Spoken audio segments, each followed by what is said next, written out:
کھیت میں کام کرتے ہوئے بارش شروع ہو جاتی ہے۔ دونوں مٹی میں لتڑ جاتے ہیں، کپڑے جسم سے چپک کر تقریباً شفاف ہو جاتے ہیں۔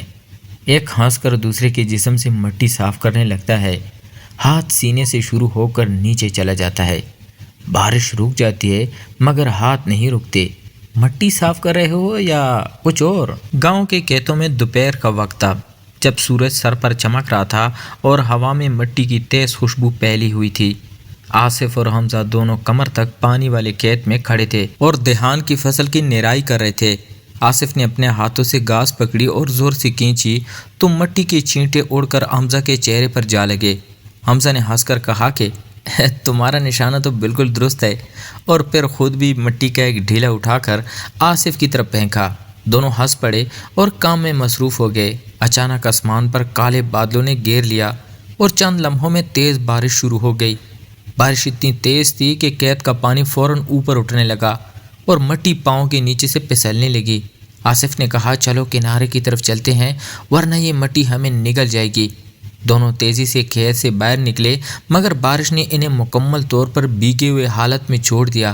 کپڑے جسم سے چپک گئے تھے اور مٹی کے داغ پاؤں سے لے کر کمر تک پھیلے ہوئے تھے۔ حمزہ نے سر جھکا کر اپنے بازوؤں سے مٹی صاف کرنے کی کوشش کی مگر مٹی اور زیادہ پھیل گئی۔ آصف نے قریب آ کر کہا کہ یوں صاف نہیں ہوگا، ذرا سیدھے کھڑے ہو جاؤ۔ حمزہ نے سر اٹھا کر دیکھا تو آصف کی آنکھوں میں ایک عجیب سی ہلکی سی مسکراہٹ تھی۔ آصف نے پہلے حمزہ کے کندھوں سے مٹی صاف کرنا شروع کی۔ اس کے ہاتھ آہستہ آہستہ حرکت کر رہے تھے اور مٹی کے ساتھ ساتھ کپڑے بھی دب رہے تھے۔ حمزہ خاموش کھڑا رہا۔ بارش اب بھی برس رہی تھی مگر دونوں نے سر پناہ لینے کی کوئی کوشش نہیں کی۔ آصف کے ہاتھ سینے کی طرف بڑھے اور مٹی کے بڑے بڑے داغ صاف کرنے لگے۔ کپڑا جسم سے اس قدر چپکا ہوا تھا کہ ہاتھ کی حرکت کے ساتھ کپڑے کے نیچے جسم کی شکل واضح ہو رہی تھی۔ حمزہ نے سانس اندر کھینچی مگر کچھ نہ کہا۔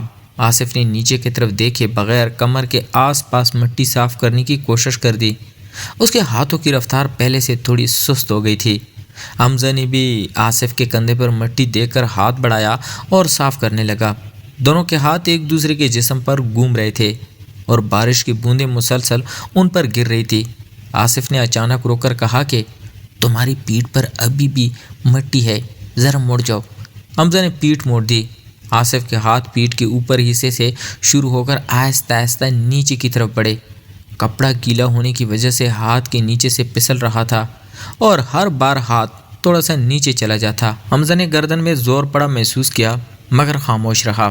بارش کی شدت کم ہونے لگی مگر دونوں اب بھی ایک دوسرے کے قریب کھڑے تھے۔ آصف نے ہاتھ روکے بغیر کہا کہ اب لگ بھگ صاف ہو گیا ہے مگر یہاں ابھی بھی تھوڑی مٹی رہ گئی ہے۔ اس نے کمر کے بالکل نچلے حصے پر انگلیاں پھیری اور مٹی کے داغ کو آہستہ سے رگڑا۔ حمزہ کی سانس تیز ہو گئی تھی مگر اس نے صرف سر ہلایا۔ آصف نے اپنے ہاتھ ہٹا لیے اور خود اپنی شرٹ کے سامنے والے حصے کو صاف کرنے لگا۔ حمزہ نے بھی آصف کی طرف دیکھا۔ آصف کی شرٹ مکمل طور پر جسم سے چپکی ہوئی تھی اور مٹی کے داغ سینے سے لے کر پیٹ تک پھیلے ہوئے تھے۔ حمزہ نے بغیر کچھ کہے آگے بڑھ کر آصف کی شرٹ پر ہاتھ رکھا اور مٹی صاف کرنے لگا۔ اس کے ہاتھ پہلے سینے پر تھے پھر آہستہ آہستہ نیچے کی طرف سرکے۔ آصف نے اس کی طرف دیکھا مگر کچھ نہ کہا۔ دونوں کی نظریں ملی تو ایک لمحے کے لیے وقت رک سا گیا۔ بارش اب صرف بوند بوند رہ گئی۔ حمزہ کے ہاتھ کمر کے قریب پہنچے تو اس نے رک کر پوچھا کہ یہاں تک صاف کر دو یا کافی ہے؟ آصف نے ہلکی سی مسکراہٹ کے ساتھ کہا کہ جیسا تمہیں ٹھیک لگے۔ حمزہ نے ہاتھ دوبارہ حرکت دی اور کمر کے ارد گرد مٹی کو صاف کیا۔ اس کی انگلیاں کپڑے کے ساتھ ساتھ جسم کو بھی محسوس کر رہی تھی۔ آصف نے بھی حمزہ کے بازو پر باقی رہ گئی مٹی صاف کی اور پھر دونوں نے ایک دوسرے سے فاصلہ کر لیا۔ کھیت کے کنارے پر ایک بوڑھا درخت تھا جس کے نیچے تھوڑی سی خشک جگہ تھی۔ دونوں وہاں چلے گئے اور درخت کے تنے سے ٹیک لگا کر کھڑے ہو گئے۔ کپڑے اب بھی گیلے تھے اور جسم سے چپکے ہوئے تھے۔ ہوا چل رہی تھی اور گیلی مٹی کی خوشبو چاروں طرف پھیلی ہوئی تھی۔ آصف نے کہا کہ آج کام ادھورا رہ گیا مگر بارش نے سب کچھ خراب کر دیا۔ حمزہ نے سر ہلایا اور کہا کہ کل پھر کر لیں گے۔ دونوں خاموش کھڑے رہے۔ آصف نے کبھی کبھار حمزہ کی طرف دیکھا تو پایا کہ حمزہ بھی اس کی طرف دیکھ رہا ہے۔ نظریں ملتی ہی دونوں نے فوراً نظر چرا لی۔ کچھ دیر بعد آصف نے اپنی گیلی شرٹ کو ہاتھ سے دبا کر پانی نکالا تو حمزہ نے بھی وہی کیا۔ کپڑے سے پانی نکال رہا تھا اور قطرے مٹی پر گر رہے تھے۔ حمزہ نے اچانک کہا کہ تمہارے بالوں میں بھی مٹی ہے، ذرا جھک جاؤ۔ آصف نے بھی سر جھکا دیا۔ حمزہ نے ہاتھ بڑھا کر آصف کے بالوں سے مٹی کے ذرات نکالنے شروع کیے۔ اس کی انگلیاں بالوں میں سے گزرتے ہوئے کبھی کبھار پیشانی اور کان کے قریب چھو جاتی۔ آصف نے آنکھیں بند کر لی مگر فوراً کھول دی۔ حمزہ نے بال صاف کر کے ہاتھ ہٹا لیا اور کہا کہ اب ٹھیک ہے۔ دونوں نے پھر خاموشی اختیار کر لی۔ سورج بادلوں کے پیچھے سے نکل رہا تھا اور کھیتوں پر سنہری روشنی پھیلنے لگی تھی۔ آصف نے کہا کہ اب گھر چلیں ورنہ لوگ پوچھیں گے کہ ہم کہاں رہ گئے۔ حمزہ نے ہاں میں سر ہلایا۔ دونوں نے اپنے جوتی مٹی سے صاف کیے اور گاؤں کی طرف چلنا شروع کیا۔ راستے میں دونوں کے کپڑے اب بھی گیلے تھے اور جسم کی شکل کپڑوں کے پیچھے سے نمایاں تھی۔ کبھی کبھار ایک دوسرے کے کندھے یا بازو سے ٹکرا جاتے تو فوراً الگ ہو جاتے۔ گاؤں کے قریب پہنچ کر آصف نے کہا کہ کل صبح جلدی آ جانا تاکہ باقی کا کام ختم ہو سکے۔ حمزہ نے مسکرا کر کہا کہ ضرور آؤں گا۔ دونوں نے ایک دوسرے کو دیکھ کر ہلکا سا سر ہلایا اور الگ الگ راستوں پر چل پڑے۔ آصف اپنے گھر کی طرف جا رہا تھا مگر بار بار پیچھے مڑ کر دیکھ رہا تھا کہ حمزہ کہاں تک گیا۔ حمزہ بھی کبھی کبھار رو کر پیچھے دیکھ رہا تھا۔ مٹی اب خشک ہونے لگی تھی مگر دونوں کے جسم پر اس کی یاد باقی تھی۔ شام ہوتے ہوتے گاؤں میں معمول کی سرگرمیاں شروع ہو گئی مگر آصف اور حمزہ دونوں کے ذہن میں اس دوپہر کی بارش اور مٹی کے وہ لمحے بار بار گھوم رہے تھے۔ رات کو جب آصف اپنے کمرے میں لیٹا تو اس کے ہاتھ خود بخود اس جگہ پر چلے گئے جہاں حمزہ کے ہاتھوں نے مٹی صاف کی تھی۔ اس نے آنکھیں بند کر لیں اور گہری سانس لی۔ دوسری طرف حمزہ بھی اپنے چارپائی پر لیٹا ہوا تھا اور چھت کو گھور رہا تھا۔ اس کے ذہن میں آصف کے ہاتھوں کی وہ آہستہ حرکت اور بارش کی بوندیں بار بار آ رہی تھی۔ دونوں نے کچھ نہیں کہا تھا مگر کچھ ایسا ہو گیا تھا جو الفاظ سے بیان نہیں ہو سکتا تھا۔ اگلی صبح جب سورج نکلا تو دونوں نے پھر قید کا رخ کیا مگر اس بار ان کی نظریں پہلے سے زیادہ محتاط تھی اور ہاتھوں کی ہر حرکت میں ایک نئی احتیاط تھی۔ مٹی اب بھی وہی تھی اور بارش کا امکان بھی باقی تھا مگر دونوں جانتے تھے کہ آج اگر دوبارہ بارش ہوئی تو شاید صرف مٹی صاف کرنے سے کام نہیں چلے گا۔ اگلی صبح سورج نکلتے ہی آصف نے قید کا رخ کیا۔ رات بھر اس کے ذہن میں کل کی بارش اور حمزہ کے ہاتھوں کی وہ آہستہ حرکت بار بار آتی رہی۔ جب وہ قید پہنچا تو حمزہ پہلے سے وہاں موجود تھا۔ دونوں نے ایک دوسرے کو دیکھ کر صرف سر ہلایا اور کام شروع کر دیا۔ آج موسم صاف تھا مگر ہوا میں اب بھی گیلی مٹی کی ہلکی سی خوشبو باقی تھی۔ کام کرتے ہوئے کبھی کبھار ان کے ہاتھ ایک دوسرے کے قریب آ جاتے یا کندھے ٹکرا جاتے۔ ہر بار دونوں فوراً الگ ہو جاتے مگر نظریں کچھ دیر تک ملی رہتی۔ دوپہر کے قریب جب دھوپ تیز ہوئی تو آصف نے کہا کہ ذرا درخت کے نیچے آرام کر لیتے ہیں۔ دونوں بڑے درخت کے سائے میں بیٹھ گئے۔ حمزہ نے اپنی ٹوپی اتار کر ایک طرف رکھی اور پسینہ پونچھا۔ آصف نے دیکھا کہ حمزہ کی گردن پر پسینے کی بوندیں چمک رہی ہیں۔ اس نے نظر پھیر لی مگر کچھ دیر بعد پھر دیکھ لیا۔ حمزہ نے اچانک پوچھا کہ کل رات تمہیں نیند آئی؟ آصف نے ہلکا سا سر ہلایا اور کہا کہ اتنی اچھی نہیں آئی۔ حمزہ نے بھی مسکرا کر کہا کہ مجھے بھی۔ دونوں خاموش ہو گئے۔ ہوا چل رہی تھی اور درخت کے پتے ہلکی ہلکی جھوم رہے تھے۔ آصف نے اپنی آستین اوپر چڑھائی تو حمزہ کی نظر اس کے بازو پر پڑی جہاں کل مٹی کے داغ اب بھی ہلکے سے نظر آ رہے تھے۔ حمزہ نے بغیر سوچے ہاتھ بڑھا کر کہا کہ یہ داغ ابھی تک نہیں گئے۔ ان کی انگلیوں نے آصف کے بازو پر ہلکا سا لمس کیا۔ آصف کی سانس رک سی گئی مگر اس نے ہاتھ نہیں ہٹایا۔ حمزہ نے داغ کو آہستہ سے رگڑا اور پھر ہاتھ واپس لے لیا۔ دونوں نے ایک دوسرے کی طرف دیکھا، نظریں ملی تو ایک لمحے کے لیے کچھ کہا نہ کیا۔ پھر آصف نے آہستہ سے کہا کہ تمہارے کپڑوں پر بھی کل کی مٹی کے نشانات ہیں۔ حمزہ نے اپنی شرٹ کے کالر کی طرف دیکھا اور مسکرا دیا۔ کام دوبارہ شروع ہوا۔ شام کے قریب جب سورج ڈھلنے لگا تو دونوں نے فیصلہ کیا کہ آج کا کام کافی ہے۔ واپسی کے راستے میں گاؤں کی طرف جاتے ہوئے ان کی قدم ایک دوسرے کے قریب تھے۔ کبھی کبھار ایک کا ہاتھ دوسرے کا ہاتھ سے چھو جاتا تو دونوں خاموشی سے الگ ہو جاتے۔ گاؤں کے قریب ایک پرانا کنواں تھا جہاں سے لوگ پانی بھرتے تھے۔ آصف نے کہا کہ پیاس لگی ہے، ذرا پانی پی لیتے ہیں۔ دونوں کنویں کے پاس رکے۔ حمزہ نے بالٹی میں پانی بھرا اور پہلے آصف کی طرف بڑھایا۔ آصف نے ہاتھ بڑھا کر بالٹی پکڑی تو اس کا ہاتھ حمزہ کے ہاتھ سے ٹکرا گئے۔ دونوں نے فوراً ہاتھ ہٹا لیے، مگر پانی کی ٹھنڈک کے ساتھ ساتھ وہ لمس بھی محسوس ہو رہا تھا۔ آصف نے پانی پیا اور بالٹی واپس کی۔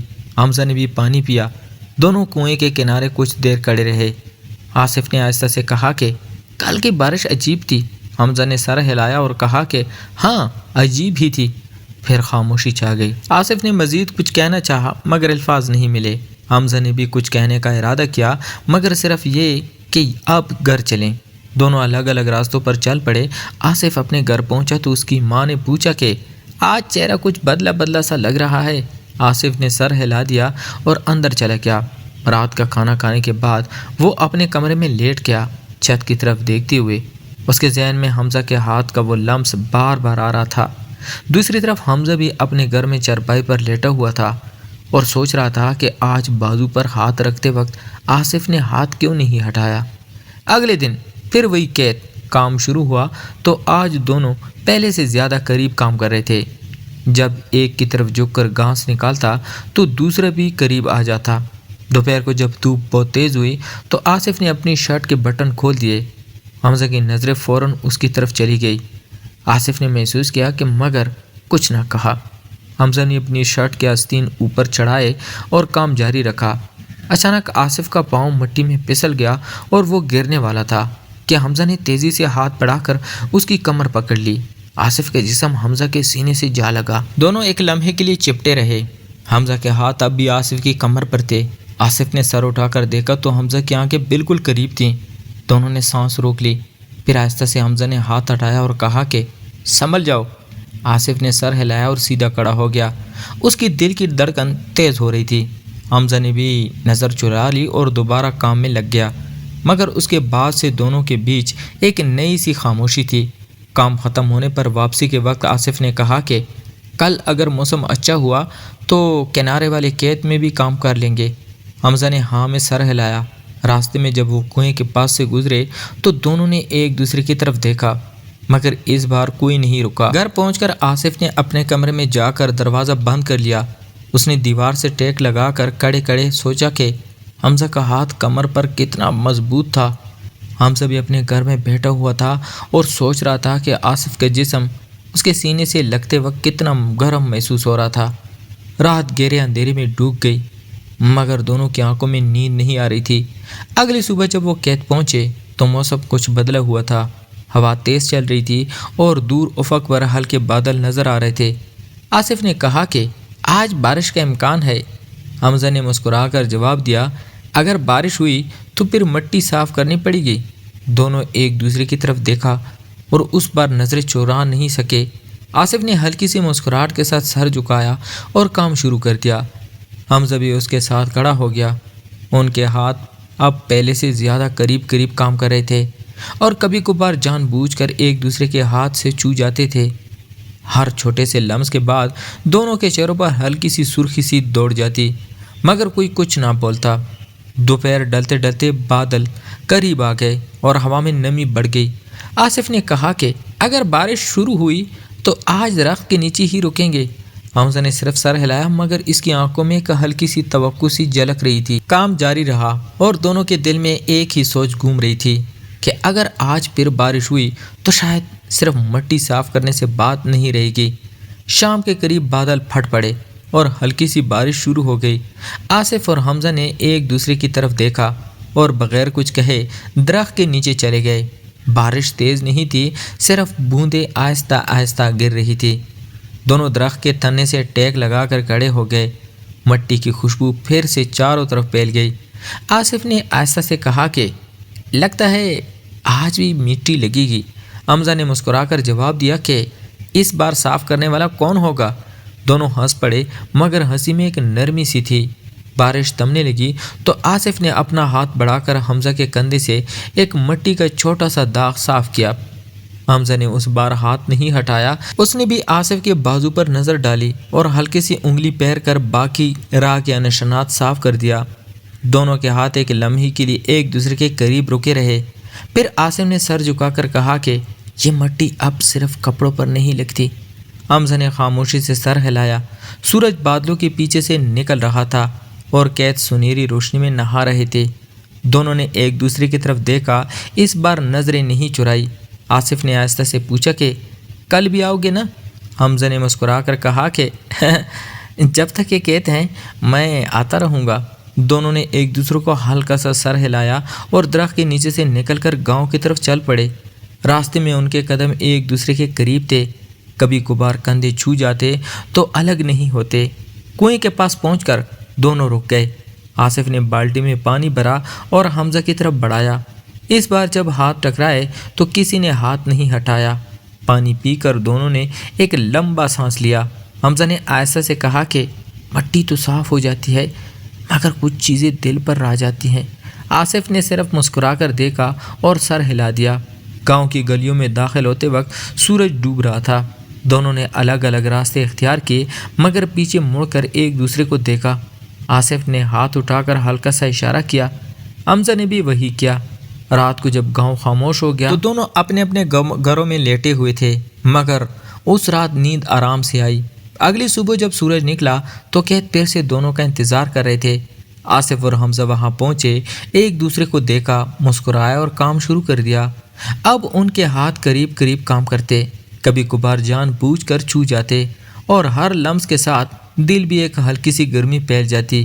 مٹی اب بھی لگی تھی، بارش اب بھی آتی، مگر اب وہ مٹی صاف کرتے وقت ہاتھ نہیں ہٹاتے۔ قیدوں کی خاموشی میں دو دل آہستہ آہستہ ایک دوسرے کے قریب آ جاتے، اور یوں مٹی والی وہ دوپہر ان کی زندگی کا ایک نرم سا آغاز بن گیا، جہاں بغیر زیادہ الفاظ کے صرف لمسوں اور نظروں سے ایک خوبصورت سی سمجھ پیدا ہو گئی تھی، جو وقت کے ساتھ اور گہری ہوتی چلی گئی۔ تو پیارے دوستو، اگر آپ کو ایسی جذباتی، رازوں سے بھری اور دلچسپ کہانیاں پسند ہے تو ابھی کہانی HD+ کو سبسکرائب کریں، ویڈیو کو لائک کریں اور بیل آئیکن ضرور دبائیں تاکہ ہماری ہر نئی کہانی سب سے پہلے آپ تک پہنچے۔ آپ کے خیال میں آصف نے آخر میں صحیح فیصلہ کیا یا نہیں؟ اپنی رائے کمنٹ میں ضرور لکھیں، ہم آپ کا ہر کمنٹ پڑھتے ہیں۔ شکریہ۔